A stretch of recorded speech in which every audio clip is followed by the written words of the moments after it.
James Bond is one of the most well-known fictional characters of all time. His cultural imprint is enormous, and the Bond films, at least, if not the books to the same extent, are famous for so many things. Action and suspense, sharp wit and bad puns, nefarious villains and sultry women, fast cars and clever gadgets, strong drinks and smoky casinos, Sean Connery becoming Japanese, Famke Janssen's killer thighs, Daniel Craig's short shorts. The list goes on and on. So, let's go back to where it all started.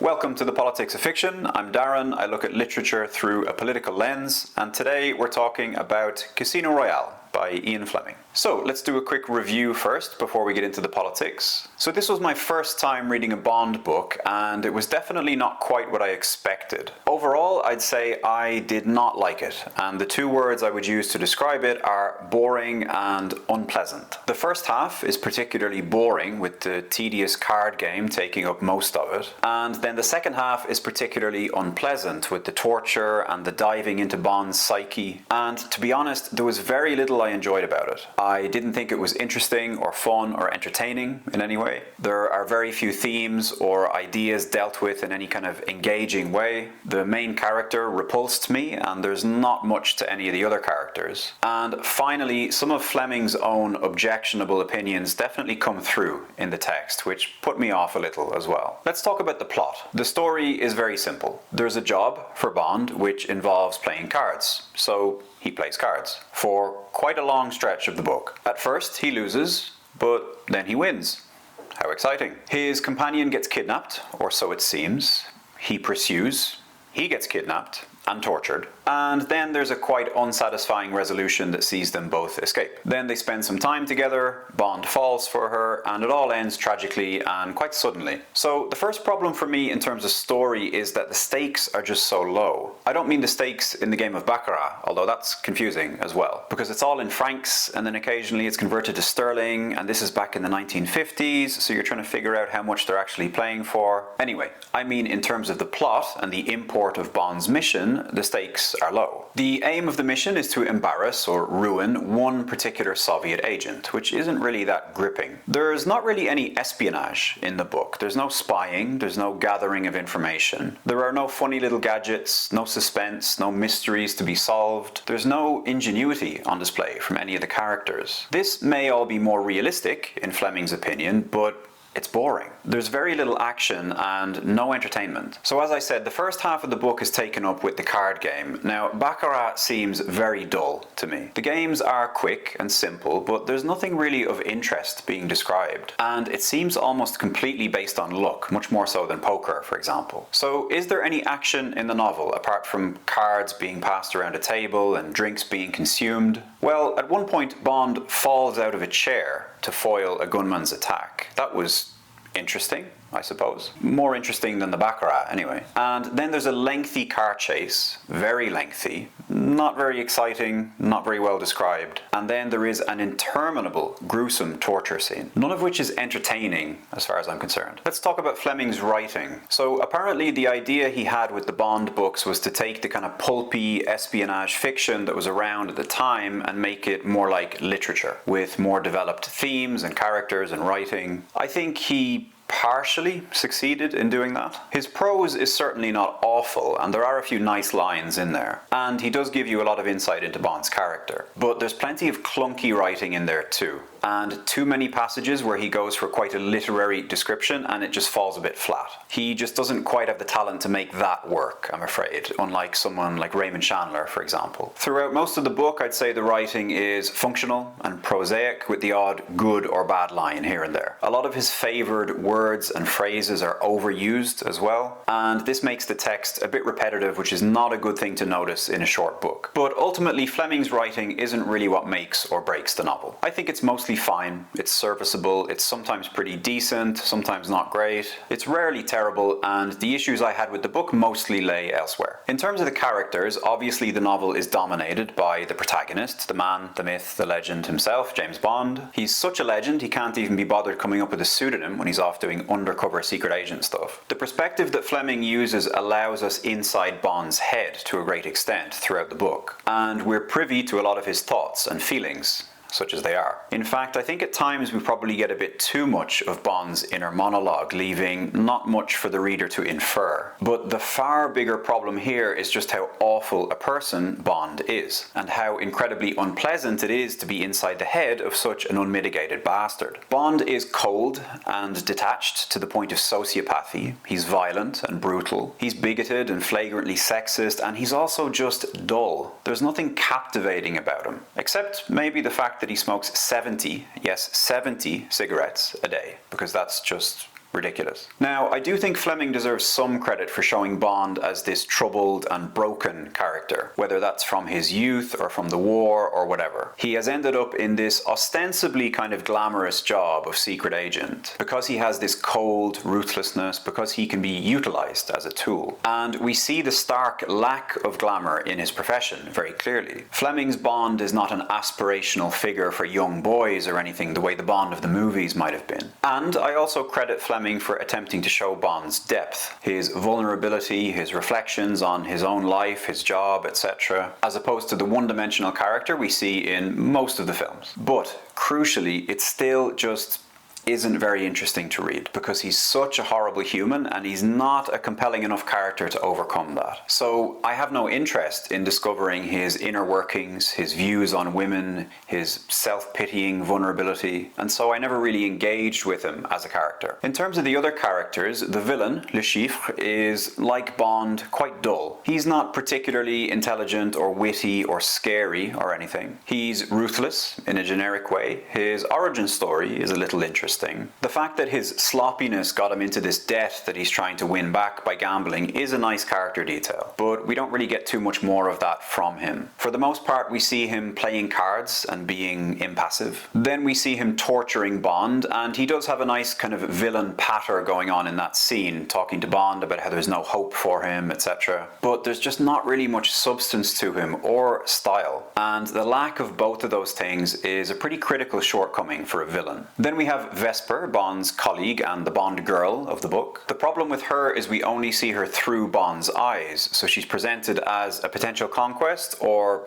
an annoyance. Until the very end, when he starts to see her as a human being, but that doesn't last long. So again, she's very insubstantial as a character. There are a few other minor characters, like Felix Leiter, the CIA agent. He just kind of stands around, really. At one point he hands Bond an envelope full of cash. Seems like a pretty accurate portrayal of a CIA agent. And then there's Matisse, or Mathis, as they call him in the film. He's the French agent who doesn't really have much of a role to play outside of exposition and logistics. He does draw an interesting monologue out of Bond that we'll talk about later. The tone of the book is, I would say, unsettling. It has none of the humour or charm of the films, even some of the more realistic, gritty, recent ones, like the film adaptation of this novel. And look, it's fine that it isn't some light-hearted adventure romp. That's not what it's trying to be. I'm okay with a Bond story that's dark, brutal, sordid, whatever, if it's interesting and well executed. And this just isn't. One more thing to mention is the offensive content. Now, we'll talk about some of this, like the misogyny, for example, in more detail when we get into the politics. And there is a lot of misogyny in this book and plenty of racism. So I know a lot of people will say, well, it was written in a different time, so you have to expect that. And I agree with that to an extent. But I would say that even for its time, this novel is particularly egregious in terms of the lazy sexism and racism. And you can tell that Fleming is not simply presenting these things things as traits in his characters. You can sense that a lot of it is ingrained in him, the writer, which makes it a bit of a difficult read at times. There is a note at the beginning of the novel that says that some terms have been updated to better suit the sensibilities of modern readers. I talked about this very thing recently on an Agatha Christie video on Patreon, and I have to say I disagree with this practice. I don't think the original text of a book should be altered. If you want to forewarn people that there's some repugnant stuff in there, go for it. People can decide if they want to read it or not,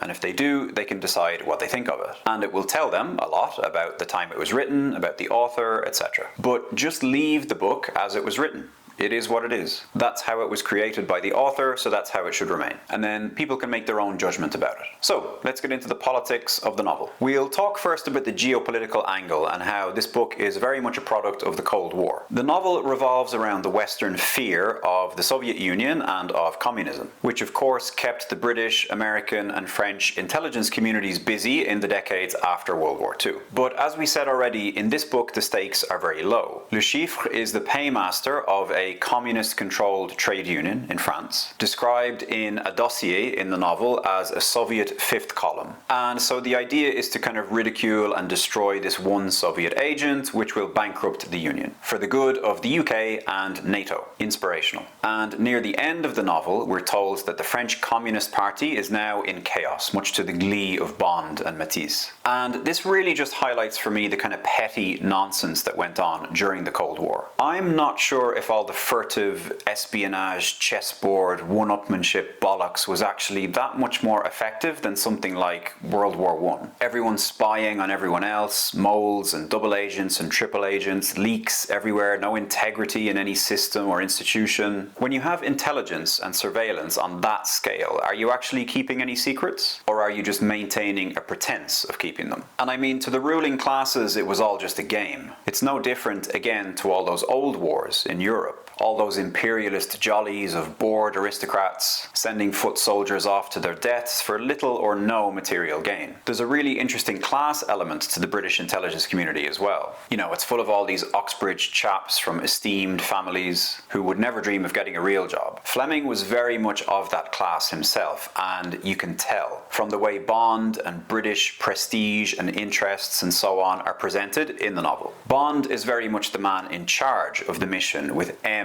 as the ultimate authority above him. And then the Americans and the French are there for the kind of minor ancillary legwork. If we look at the political context of Britain in the early 50s, when Fleming was writing the novel, you have a country undergoing austerity, basically bankrupt and in ruins after the war. The empire is collapsing all over the globe, and in general, British power, hard and soft, is in decline. Then you have communism as this looming threat to freedom, the second Red Scare of McCarthyism in full flow, spies being uncovered like the Cambridge Five, for example, and this ate away at the confidence that people had in the British government and the intelligence services. So viewed through that lens, we can see Bond as a product of these political conditions, as an ideological creation, as a piece of propaganda, essentially. Fleming studiously ignores the reality of Britain's diminishing position in the world, and instead he portrays it as the power it was before the war. Dominant politically, central to world affairs, and crucial to the Western effort in the Cold War, specifically. Of course, he's also playing on people's anxieties by presenting Britain as the target of these villainous schemes. But of course, the schemes will never be successful, because our middle-class secret agent hero, 007, will save the day. Not only that, but he will defeat the powerful organizations behind the villains, like the Soviet counterintelligence group SMERSH,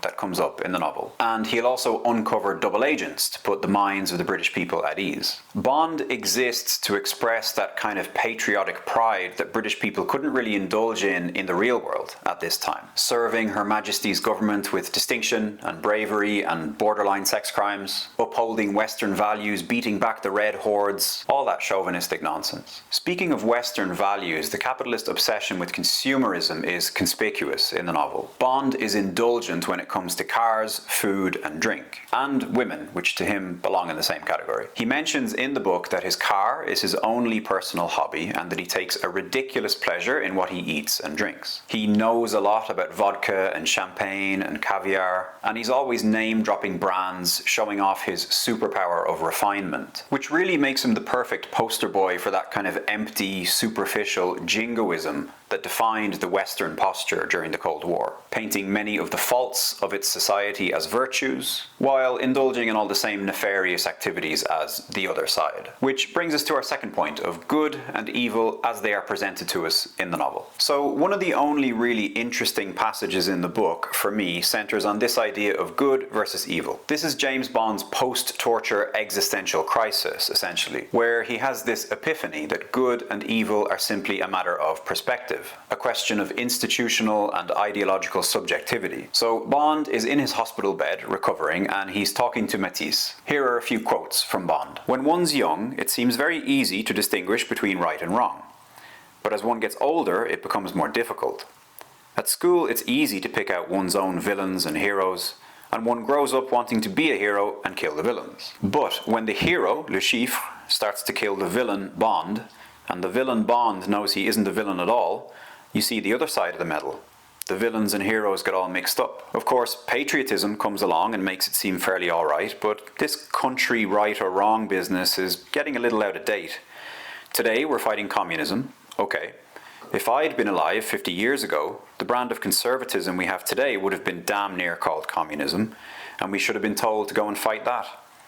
History's moving pretty quickly these days, and the heroes and the villains keep on changing parts." Matisse is shocked by all this, and he calls Bond an anarchist. And to be fair to Fleming, this is pretty revolutionary stuff to have an agent come out with in the first book of what turned out to be quite a long series. Bond's level of disillusionment with the state of things, his insight into the use of morality as a tool of political convenience, and his keen perception of just how he has been manipulated and used are not what you'd necessarily expect to find in a book like this. Bond has always been nothing more than a weapon, pointed in a certain direction and given very simple instructions. The morality of the situation was always binary for him, if it occurred to him at all. He was one of the good guys fighting against the bad guys. Now, suddenly there's a nuance and a complexity to it, and he can see things from a different perspective. This whole argument is more relevant than ever today, as we are currently seeing major cracks appear in the edifice of the idea of the moral superiority of the West. Countries like the US and the UK have always presented themselves as forces of good, ostensibly fighting against evil in the service of things like freedom and democracy. That narrative is now crumbling for various reasons, but largely because of the proliferation of accurate information, which leads to a more critical appraisal of the situation. Palestine, of course, is the most striking recent example, where people can see, in real time, on their phones, what is actually happening. They can see with their own eyes that the propaganda that they've been fed is demonstrably false. Also, when you see the effects in gory detail, when you see videos of children being torn to pieces, when you read accounts of what's being done to human beings, this naturally evokes empathy, which leads us to consider different perspectives. Perspectives of people who have always been othered and dehumanized and assigned to categories like villain, terrorist, subversive. Now, the thing about Bond's epiphany and his newfound perspective is that it only lasts about 5 minutes. The events at the end of the book bring him back to his previous state of ignorance, back to the simplistic moral lens that Matisse outlined for him earlier during their conversation. Matisse said to him, "Surround yourself with human beings, my dear James. They are easier to fight for than principles." In other words, forget about who's right or wrong. The Soviets and communism and men like Le Chiffre are a threat to our way of life, to our comfort, to our loved ones. Matisse also says, "But don't let me down and become a human yourself.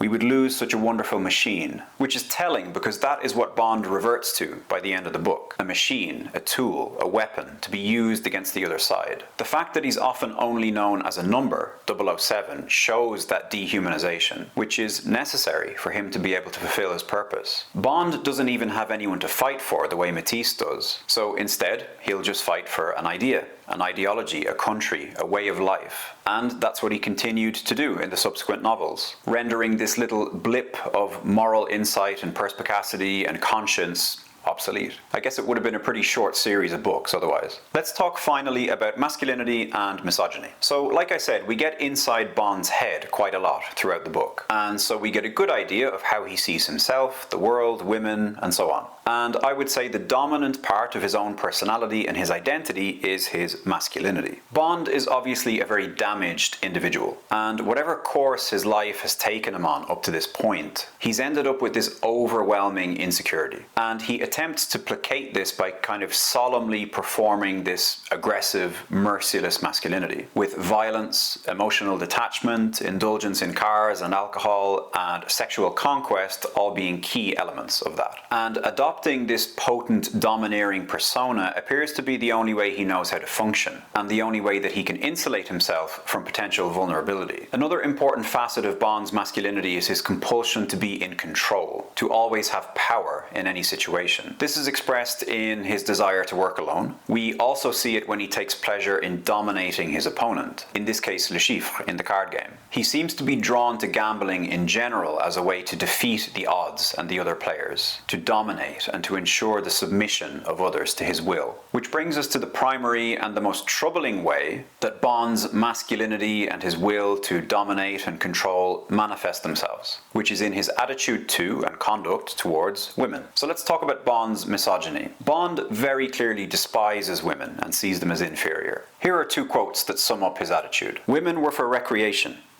On a job, they got in the way and fogged things up with sex and hurt feelings and all the emotional baggage they carried around. One had to look out for them and take care of them." "Bitch," said Bond.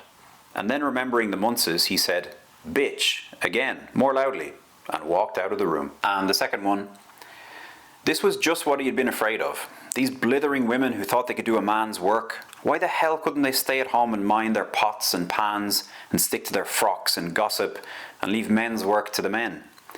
And now for this to happen to him just when the job had come off so beautifully. For Vesper to fall for an old trick like that and get herself snatched and probably held to ransom like some bloody heroine in a strip cartoon. The silly bitch. So yeah, not much room for equivocation there. So how does Bond see Vesper in particular? We get this line from him shortly after they meet. As a woman, he wanted to sleep with her, but only when the job had been done. What a pro. So Bond is attracted to Vesper, but why? Well, there's a physical aspect to it, obviously. Bond even mentions that he was aroused when he saw her being kidnapped when she was in a state of undress. Really, James? That's where your mind went at that particular moment? But there is another reason that Bond is drawn to her, and that's the fact that she is, in his estimation at least, a bit cold and aloof and arrogant. And to put it simply, he essentially wants to break her, as if she's some stubborn horse. He wants to dominate her and control her and have power over her by breaking down that barrier. When Bond is imagining what this would be like, we get by far the most repugnant line in the novel when he remarks that the conquest of her body would each time have the sweet tang of rape. And this is the way that Bond sees a woman that he's attracted to, as a potential victim of his own violent domination. Sexual conquest is so central to Bond's identity that when Le Chiffre is torturing him, he's more worried about the after effects on his ability to perform, if he lives, than whether he lives or not. For Bond, any dilution of his masculinity would be a fate worse than death. When he recovers and puts his body and masculinity to the test, as he sees it, by achieving his desired conquest of a fragile and vulnerable Vesper, he's restored.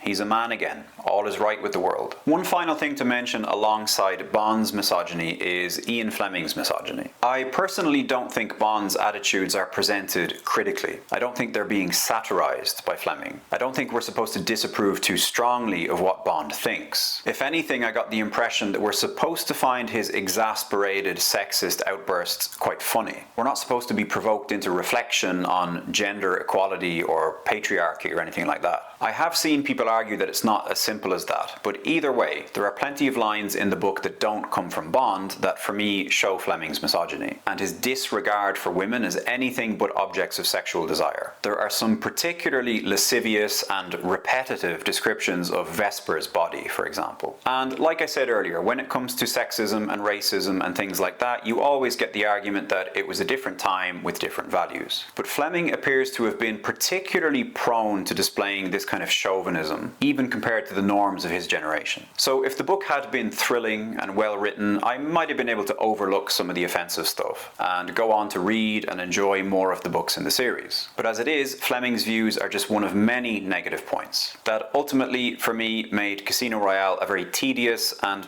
unpleasant reading experience. Okay, that's it for Casino Royale by Ian Fleming. Thank you for watching. If you'd like more videos like this, you can check out my Patreon, where I post half of my content. The link is in the description. And I'll see you back here again soon for another video. Take care of yourselves. Good luck.